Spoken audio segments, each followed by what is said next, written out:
Hey YouTube, Lawler here. A lot of conversation during the off season's been pretty notable in regards to organizations dipping out, removing, or being hesitant to enter the RLCS space in the RL esports ecosystem. A lot of the conversation has been alluded to. A lot of people have been kind of trying to surmise why that is. Not profitable. Hey, we don't have a rev share option that is sustainable. We don't have these things. And unfortunately, with that comes more bad news. Now, not confirmed, not guaranteed, but what the insight is being provided about is cause for concern.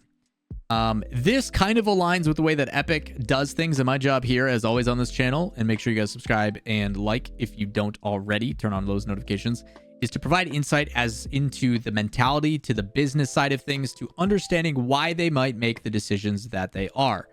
So here's the proposal. As of right now, if you are one of the lucky organizations that get to be part of the rev share program in Rocket League esports, you have the ability to design a decal, submit it, and then sell it in game and get 30% of the sales back. 30-70 split, which is horrendous. Every organization already should be boycotting that rev split. It should be minimum 50%.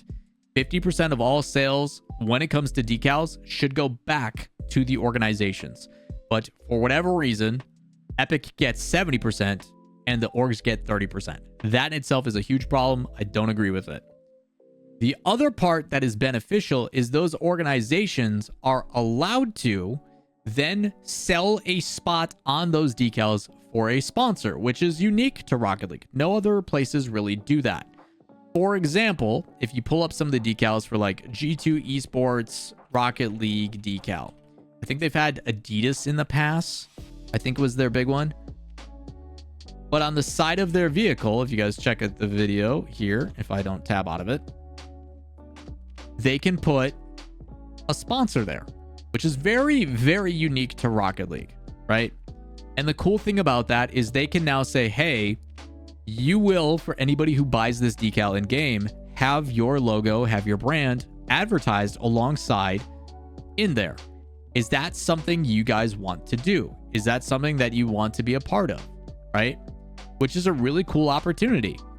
And what the rumors are right now is this concept is being removed. And for a lot of organizations, they've been utilizing that opportunity to solidify sponsorship opportunities for their team. With that being gone, a lot of organizations are struggling to monetize their programs moving into the 2025 season. And that's what Achilles is alluding to. There's a handful of orgs waiting to and wanting to confirm their stay in the RLCS or enter the RLCS, which I can agree to. I know quite a few organizations that are interested in entering, but the thing they don't have is confirmation or details being provided about what the future plan is for organizations in the RLCS. How are we supposed to generate revenue? What things are you going to do to help us out? What are the opportunities that we will have if we commit to spending money within your title as an esport? And we don't know. There's a lot of details and a lot of conversations and a lot of people that express their opinions of like, Epic is throwing, Epic's doing this, Epic's doing that. What's the reason? What's going on? A lot of other people also want to provide their opinions on this.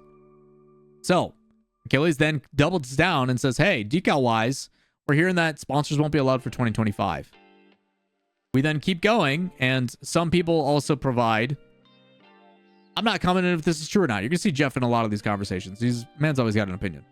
But he says, not commenting whether this is true or not, but I will say our naming and decal partners are the only reason we've managed to stay in Rocket League. To which I combat that and say your business plan is not a good one. If you are 100% reliant on having a decal or partnership sponsor, that is problematic and part of the reason why esports is in the situation that it is. Now, I will say having the opportunity to include that and bring in that revenue is instrumental. But the fact that you're saying the only reason you were able to do it tells me that you are doing something wrong within the company that is Resolve. Organizations, and I'm going to continue to say this, cannot be solely reliant on sponsorship and marketing dollars. That is not how this works. You need to have a solid business plan with verticals that provide product and revenue that can sustain you to a base level and then use your team to promote those things. But being reliant on having a naming, a decal, a partnership is not a successful business plan. It is insane to rely on that and be the only reason. It is not currently sustainable otherwise.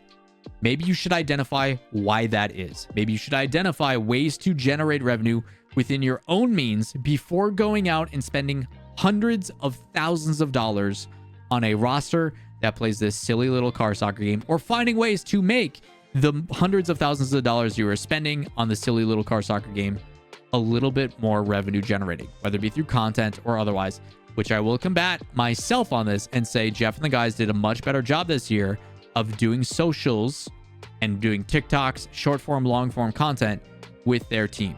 The difficulty though is their team the right one to leverage and promote?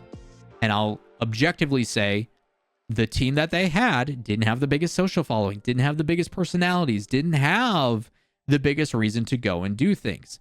On top of that, you're not winning that much. And when you're not winning and in the limelight and having all that attention garnered on you, the value is going to significantly drop.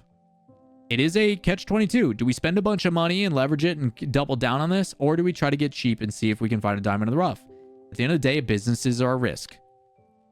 Getting rid of the sole reason you guys are able to stay in tells me that the sole reason you are in is not the correct one. This should be an additive, not a reliancy. Big difference. On top of that, Complexity also talks about this and says, hey, same situation here. Sponsors on decals are a vast majority of our revenue associated with Rocket League and outpace skin revenue share. I agree. And 100%, Rocket League and Epic should definitely redefine what their rev share programs are, how they do the skin share revenues, and those revenue streams.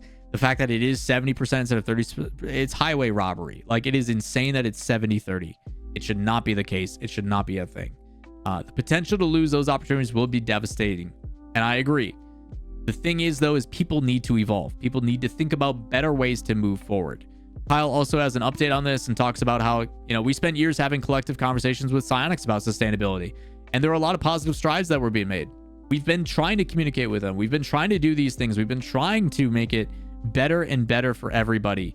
But the problem is they haven't been able to find a solution. They haven't given them a better answer. And this started back in 2018. It's been 5 years, now 6 years since those introductory conversations. And it all stems back to when we had those 13 organizations band together, put together a petition and say, we want better communication. We want better things. And ideology is Epic still continues to not provide a solution. So it creates a lot of conversations, to which Jeff goes, hey, you know what? Instead of just talking about it behind the scenes, I'm going to just put it out there. I'm going to make it pretty straightforward and say, hey, these are things that could help us. These are things that we want. Number one, home and away decals instead of just one, twice a year. We need you to do it. Please bring back additional things like goal explosions and banners and all the other things that you used to have, because right now it's just decals. Give them a reason to want to spend more money to support their teams. Hey, we need to change in this revenue. And I agree, at least 50-50 minimum. Like, Epic, you make so much money off of other stuff. You don't need to be dipping into the esports prize pool, because it is our brand. It is us that is coming in that you guys are getting to utilize. So at least give us half. Allow the teams to have different sponsors on the home and the away decal, so we know we have two places we can sell. We can leverage. Do you want the home decal? Do you want the away decal? Rather than just saying it's all or nothing. Allowing energy drink sponsors for RL teams. I'm sorry, that will never happen. And the fact that you are relying on that tells me you're doing something wrong. Energy drinks will never be associated to Epic Games within their product, because it is against how Tim Sweeney feels as a CEO. He does not want to associate his game with sugary substances. It will not happen. And the fact that energy drinks are continued to be a forefront push from people in this industry, even though we know they are terrible for us, is a problem. To me, that is taking the easy way out. You might as well add in gambling on there as well, Jeff. Shame on you, man. You're better than that. Allow teams to create designs for more than just Octane, Dominus, and Fennec. I think that would be cool, but the reality is as a developer, you cannot be spending a bunch of resources in cars that just aren't used. Now, if you found a way to make a universal decal, that would be better. If they found a way to say, hey, you can make a decal that is universal, and we have to put a little bit more time with our team to make sure that it works on any car, I think that is what they should be doing. I think it would be cool to have universal decals rather than just the main three. I do agree, and I've talked about this at length. There should be bundles for majors, worlds, and stuff where, hey, all the teams that are attending worlds, there's an NA bundle, an EU bundle, a SAM bundle, a this bundle, a that bundle. They're discounted, so it drives a reason to pick them up. But if you spend more money on the bundle, everybody gets a little bit more of the share. And they should be giving a way better split to the teams that are involved in that. They should also be doing unique decals for World Championship winners. They should be doing stickers and all that other cool stuff that we see in Counter-Strike. There should be pick'ems. There should be digital tickets so people can... There needs to be better ways for people to drive revenue towards the esport. Also, I agree here. Having two different currencies for the esports and the in-game is a problem. It needs to be one and the same. I don't know why they have it separated. I don't know if it's just for easier tracking, but the reality is they should be able to use their other tokens for esports stuff at the end of the day. Maybe they just don't want the battle pass or the rocket pass stuff to come in and be able to be spent. I don't know. Introducing a salary cap. I'm not against a salary cap. We just saw this happen in Counter-Strike because people like Vitality were overspending and having a dominant team because they were spending like 5 million or something like that on their roster.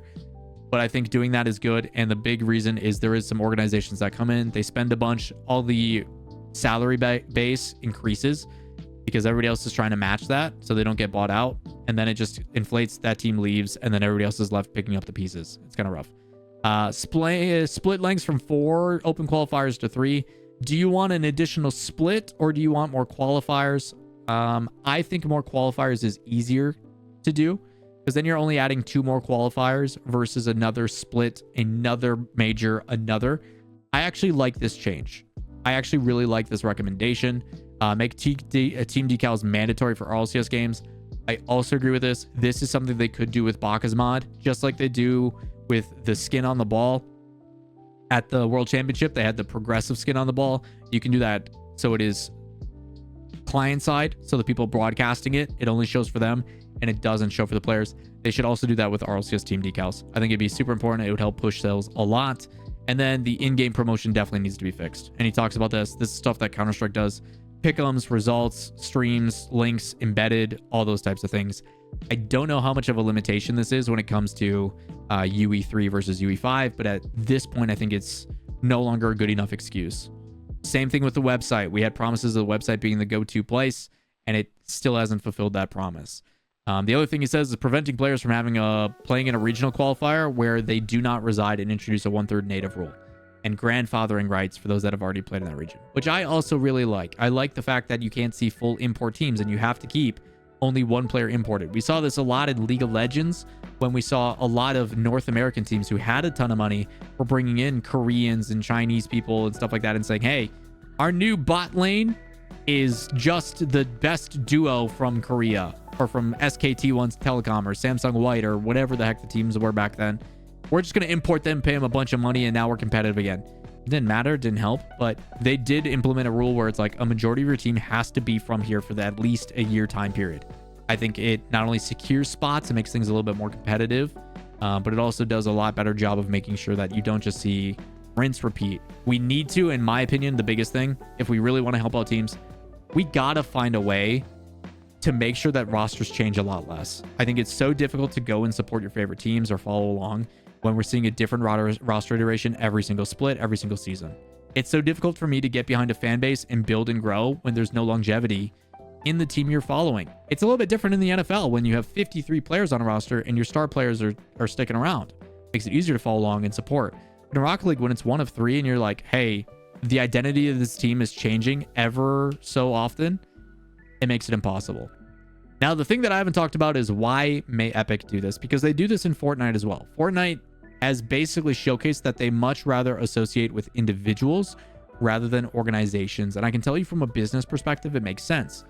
If I am the IP of a company, if I am the Fortnite or the Rocket League portion of things, and I am seeing third-party organizations come in, G2, Energy, so on and so forth, those people are leveraging our game, our IP, to associate with brand deals. And if you're a business, you go, well, if we cut those guys out, then we can get those brand deals and it's better for us.